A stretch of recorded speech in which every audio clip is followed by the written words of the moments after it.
My name is Isabel Rodriguez-Garcia, and I'm one of the co-organizers. And I'm Maya with Home, the other organizers. And we're super excited to share this year's talent with you. 2 years ago, I went to the first Berkeley High Fashion Show. It was run by Helena Lerner, and I remember going and being so blown away by how creative and how just fun it was, because I had never been to any sort of a fashion show before. And I also really loved how these students were so motivated, and you could tell that they really enjoyed what was happening, and the energy was just up. It was great. And junior year, I waited around for another club to start up, and no one started it up, so I decided with my lovely friends to start it up again. And that's kind of how it started, yeah. There was definitely a lot that went into putting on the fashion show. We started in the fall, a few months, maybe a month into school. And that's when we started the recruitment and trying to find people interested in the show. We applied for the Berkeley High Development Group grant. We kind of presented about why it is kind of worthy of their grant and of their support. We start meeting with students either weekly or bi-weekly on Mondays. We try to inform designers, models, hair and makeup artists, stage managers, small businesses, etc. on what each of their roles is, what they each have to do, and when they have to get it done by. Once we get in the month before the show, it gets a little more busy. We start to look at the more nitty-gritty details, like the floor plan for the venue space, picking out how we want to set it up. And I think that's what I really liked about the studio at CL, is that, you know, the lighting is very nice. There's kind of, it's big enough, it accommodated everyone that we wanted. And then I'd say the busiest days are the 3 days before. We're making sure we have our program, our MC script, like all the nitty-gritty details. And then, yeah, it kind of all gets pulled together at the last minute.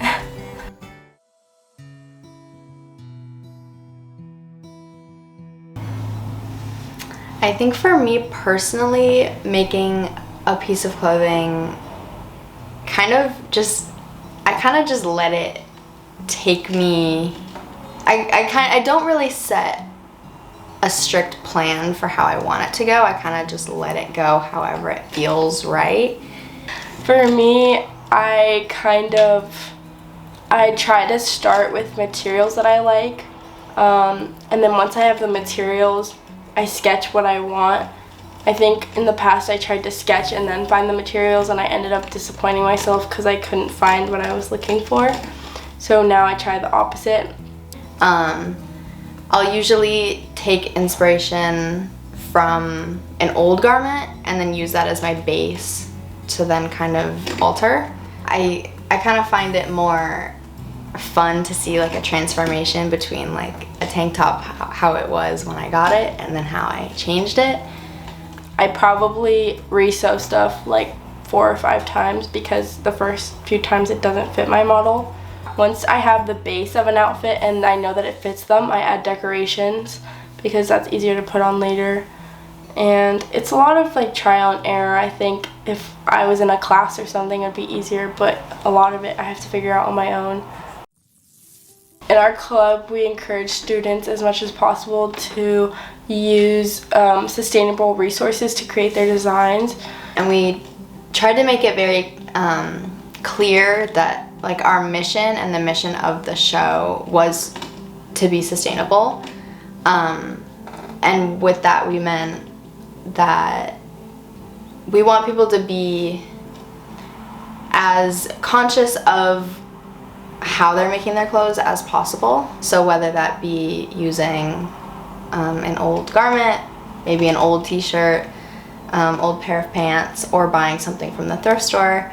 This year, for example, Masha Albrecht is a teacher at Berkeley High. She donated a bunch of old fabric that she had, which is super sustainable because we're using fabric she was going to throw away, and then we're making it into something new. We're not buying new fabric. We're not like having to add to the production of new stuff that's then going to be thrown away. There were some people who also used kind of unconventional materials to make their pieces. To me, the word sustainability is about being mindful and being conscious about your actions, especially when it comes to the things that hold a strong effect on the environment. I mean, I think you can see sustainability in a lot of different aspects.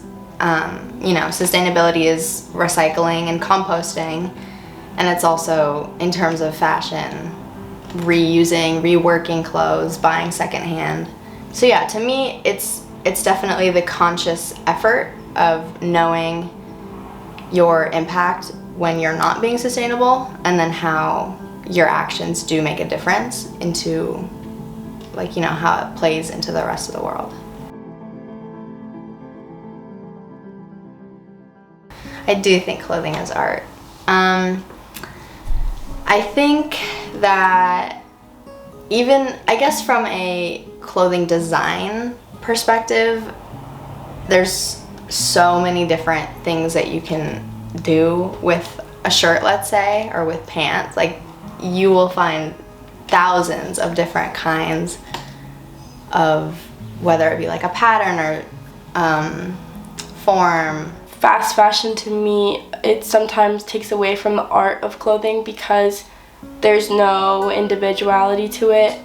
I think clothing can definitely be a form of art when you're using it to express yourself, because it's got texture and color and like so many different like emotions and vibes it can give. Like, it can really paint a picture for something, and I think that that's super cool. So I would definitely count it as a form of art. I think we had a few different goals for the fashion club. We definitely wanted to kind of create a space and environment for artists. We have spaces for models, for designers, for small businesses, hair and makeup artists. Like, we're just trying to incorporate that like really good atmosphere, and then also share that talent with like the Berkeley community. I feel like there's not a lot of spaces where this specific type of art is shared in Berkeley High, and that's super important to me. Who's ready to see some fashion?